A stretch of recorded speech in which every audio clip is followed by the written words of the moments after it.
The MOBA 04-21-20019 is a dual slope sensor which communicates via CAN bus to a controller which controls the angle of a road building machine.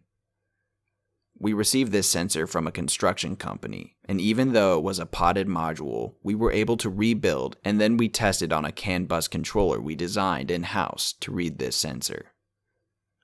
As this video shows, this sensor sends out 2 dimensions of data, which is how the controller for the equipment can realign to make sure the road is being built as a flat surface.